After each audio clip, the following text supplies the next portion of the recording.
Hello world, this is Edward Bevilacqua, the publisher of Ciao Tutti and member of the Italian American Club, and today we're sitting here with Sal Guarrella at Ellis Island. And let's see, how long has Ellis Island been here? Ellis Island's been here since 1968. Since 1968, so we've got a lot of great stories Sal is going to tell, because Sal is one of the few people who grew up in Las Vegas to be in the casino business, right? I was born and raised in a casino. Okay. And I'm proud to say that. Good. But before that, what are your Italian roots? My grandfather, who came from Sicily. Okay. He's from Capaci, Sicily. And where is that in Sicily? It's right by Palermo. Oh, okay. And my grandfather from my mother's side came from Montreal, Sicily. And where's that? That's more centered in the island. Okay. Have you been there? Never been there. Okay. Never been there. I always wanted to go there, but never had the chance. Yeah, sure. My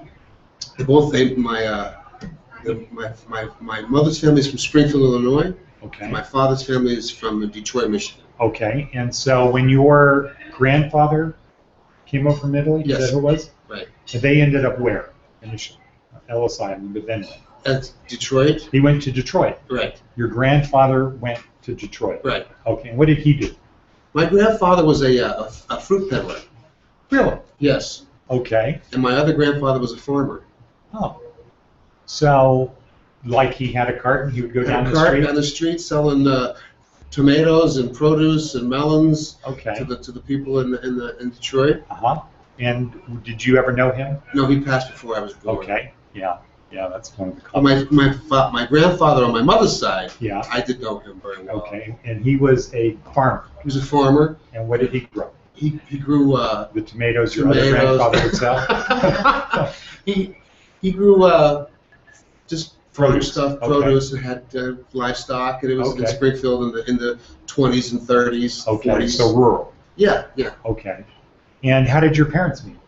My father met my mother through a mutual friend in Chicago. Detroit and Springfield. Chicago's in the middle.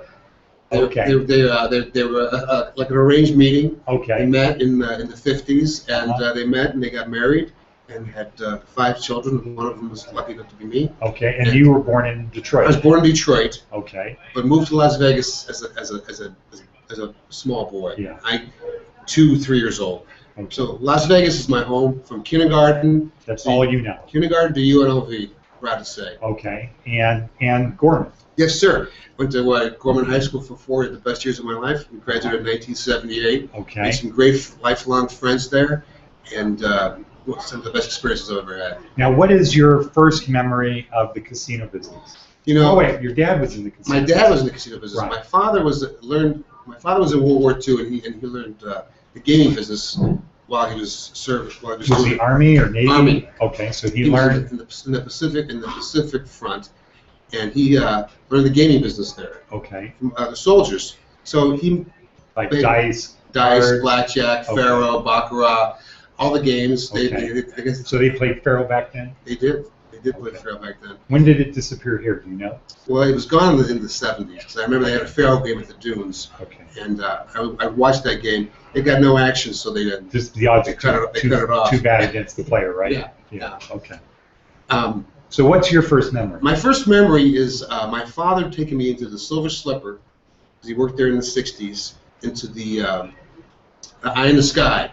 Okay, which means what? It's where they would have the surveillance person watching the casino from a 2-way mirrors in the roof. So this is before cameras. Oh, this is way before cameras. This is way before cameras. And I remember as a little boy, it was a dark, dingy, crowded room where a guy would walk around and watch the people playing below him, and he would look for people doing anything, suspicious. And then he would call the pit if he saw somebody. So like there were walkways up there? Yeah, it was a walkway. It was if the pit was right above the pit. Okay. And there was mirrors around the pit, and there was like one mirror for every table, or what? Oh, it was a whole panel of mirrors. Oh, it was all mirrors all the way around. All the way around. Okay. So there was a walkway like a catwalk around the whole casino, and I remember he took me up there, and it was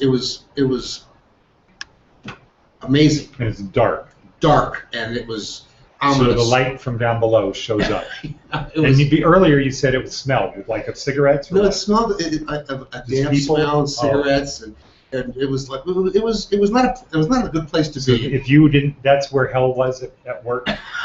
You had a job in hell. That's where you worked. Or? Actually, that in the 60s, 50s, 60s, and 70s, before surveillance came along, the guys in the eye in the sky were former dealers or foremen or boxmen that may have done something a little off color, Okay. but they still were in good graces because they Good did the enough. right thing.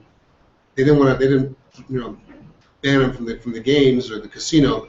They gave them a chance to do the right thing, and they put them in the eye in the sky. Okay. And so your recollection of that was that's a place you don't want to be, or That's the last place you want to be.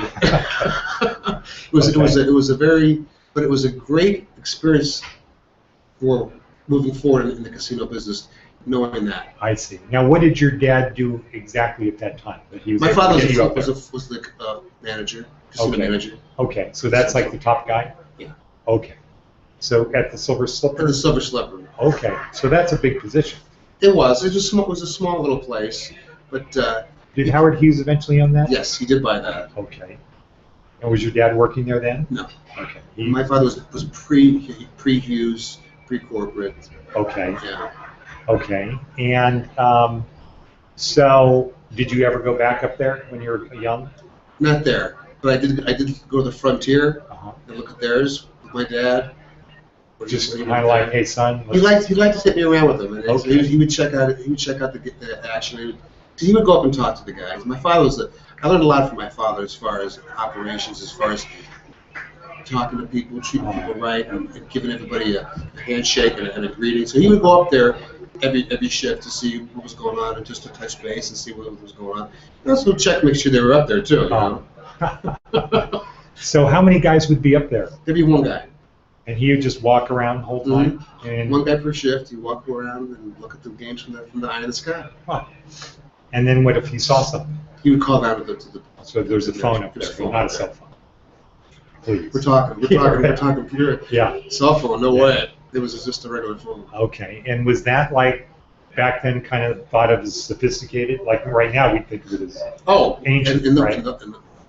Then it was high tech. And what do they? So are the stories about what they do to people if they caught them stealing true, counting cards or whatever, taking downstairs? I'm gonna have to tell you, I've never heard anything. I never seen it with my own eyes. Okay. So that's kind of a preventive. They have these stories. And, Well, sometimes stories always come from facts somewhere along the line. somewhere along. I can tell you stories that I can't say that I've seen for myself, Yeah. but I can tell you that I've heard some stories for some old timers that you don't want to steal off the game. Okay. So I heard yesterday that Benny Binion was a pretty tough guy. Yes, Is he that true? was. Yes, he was. He was really, My father knew Benny. He's a nice man. was he? Unless you tried to steal from him. You know what I mean? There's 3 rules in the casino business. You don't lie, you don't cheat, you don't steal. Oh, And if you do that, it's bad. you don't belong in the business. Okay. And so, so that was at a young age. When would you get your first job? Let me finish. Let me go Yeah. back to that. The old timers that ran these casinos, the Benny Binions, the Yale Combs, the Sid Wymans, the Charlie Richies, those guys were real gamblers. Oh, They were real gamblers. They came from the gambling culture, and they treated their people like they were their family. huh. And if someone stole from them, That's like it wasn't really the money. It was a betrayal of trust. Oh, I was a kid at the Dunes, and my father got me the job at the Dunes when I was 15 years old at the front desk of the Dunes Hotel. I was the youngest front desk agent in Las Vegas, and I'm going to tell you how it happened. yeah. Okay. My father was friends with Sid Wyman from Midwest. Okay. Sid Wyman was a bookmaker in St. Louis, and my father was a gambler in Detroit. So they Right. across. So came to Las Vegas, and he said to Sid Wyman, he says, Sid, I'd like you to put my kid to work. Okay. He says, sure. What do you want me to do? He said, I want him to work at the front desk. So I go to the personnel. This is before human resources. This is personnel. Uh-huh. So I go to personnel, and then the man there says to me, "Can I see your driver's license?" I says, "I don't have one. I have my school ID, my Gorman ID." He says, Yeah. He says, what do you mean? He says, I'm 15. He says, you can't work here. You can't work here. He got out, called Sid Wyman. You can't do it. Made a big deal. Okay. So Sid Wyman calls my dad. Says, I didn't know your kid was 15. He says, Sid. He says, my dad's name is Eddie. He says, Eddie, can't put your kid to work. He's 15. So Sid Wyman was about 6'7". Wow. And my dad was about 5'9". And I was like 15, so I was a little guy. Yeah. I was there. He says, I can't put the kid to work. He says, wait a minute, Sid. We had a deal. And we shook on it. And Sid Wyman looked at my old man. He's the owner now. Yeah. He says, you know what, Eddie, you're right. We did shake on it. And give me a couple of days. A couple of days later, my father gets a call, says, take your son to a building on 4th Street and see a lady.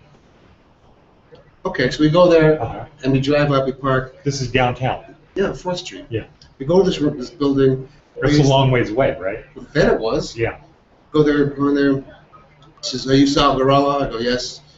Sign here, stamp something, they give it to me, bring it to the personnel. I start working the next day. Is this your yellow card? No, it wasn't a yellow card. It was so.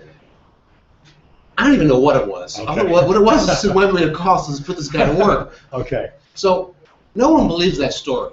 That's how it went. I found the paper. Huh. I found that paper after 40 years. This is like Salvatore Guarrella was allowed to work in a casino at 15 for the hotel owner.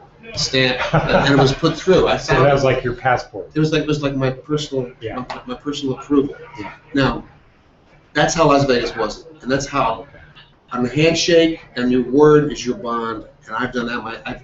I've done that my whole life. I've emulated that type of honor. But that's how you do it. That's how you do business. You shake on it. You say you give your word on it. You stand by it. Okay. That's what we do here at our casino too. Wow, that's a great story. So what happened then? You got your job at the front I got my desk. job at the front desk. I worked with the dudes from 1976 to 1989. Okay. I worked my way through all the rank and file from the front desk information clerk to manager position. On the hotel side. On the hotel side. I left the dunes and worked at the Aladdin. Now, were you in college at this time? I was. Okay. When I left, I was finished with college by then. I finished with UNLV in 1981. Oh. Okay. So by 1989, I left. In 1989, I left the dunes and came to work for Gary Ellis here at Ellis Island. Huh. And I opened What year? In 1989. Wow. So I came to work here. We opened this casino together. Had a great time. And 26 years. Yes, 26 years ago. So I left in '91 because I wanted to go back to the hotel business. I missed the hotel business, so I left, went to the hotel business, went to the Aladdin, which is destiny. It was at the Aladdin I met my wife. Huh. Got married at the Aladdin, which is another great story. It was at the Aladdin. The room where we got married was the same. The first person to get married in that room was Elvis and Priscilla. Wow. And you were the last person to get married in that room was Sal and Grace Guarrella. Wow. In 1995. Wow. Yes. That is incredible. Kind of because they closed the hotel after that, but be that as it may, I closed it. So we got married there, and that's our little Aladdin history. So it was meant to me for me to go to the Aladdin. Then I opened the Stratosphere in '96, and I went to work for. Now the Stratosphere had some problems opening, right? That was a nightmare. Didn't it collapse? Or no, something? it kind of shifted a little bit, but they had to have some structural work with them on the tower. It was a little sketchy ongoing, but it was more financial. The owner had a lot of. Who was that? Bob Stupak. Stupak, yeah, right. He worked in business with great casinos and great casinos. Was he a gambler guy too? Yeah, he was a big gambler. Okay. I did not know him, but I would see him. But he was a big gambler, and then he pulled out, and then went into bankruptcy, and then So got bought by Carl. This city was the thing about the city that made it the city was guys who were risk taker gambler guys. Yeah, Las Vegas was built on risk takers. Yeah. Las Vegas was built on a pretty good proposition bet. That we had the great weather, we got the great people, we got the great product. Yeah. You know, you can go gamble anywhere in the country. Now, I remember when I was a kid, my old man told me, he says, you know, not in my lifetime, but in your lifetime, you'll see gambling in every state in the union. Wow. I says, no way, it's never going to happen. He says, yes, it will. gambling's too strong. There's too much of a profit that you can't get bigger. But as it gets bigger, how I see it, it makes Las Vegas more. This is the gym. More of the place to be. You can go to an Indian casino and you can do that, but it's not like going to Las Vegas. You can go there, sure. It's not like going to Las Vegas. And I've been in the casino business for almost 40 years. I know that. People come to Las Vegas because of what we have. We have the service, we have the product, we have the people, we have the reputation, we have it all. Yeah. We have it all. And you can't beat it. You can build another Eiffel Tower, but there's only one Eiffel Tower. Yeah. And that's in France. So Sure. people go to France. You can build another Coliseum, which we did. Yeah. But the real one is in Rome. Yeah. You can build try to build one in Las Vegas, but you can't build one because we're the Okay, original. got it. I agree. And so, did you know your whole life that you were going to be in this business? I kind of had a good feeling about that, you know. Good experiences from your dad. My dad was. He didn't come home saying, "God, I hate my job." No. My father, and my family and people that we associated with, were all good people. You know, they were all Hard workers. hard workers. You know, Took pride in what they did. every day. Took pride in what they did. They took pride in how they appeared. Took pride in the casino that they worked for. If you worked at the Dunes, like I did, when I was there in the heyday, I was there in '75, '89. Those days were you were proud to work at the Dunes. You would wear your badge when you went to the grocery store. I mean, you were really. And if you worked at Caesars, which was a couple steps above us, it was, you know, I mean, Caesar's Palace was amazing.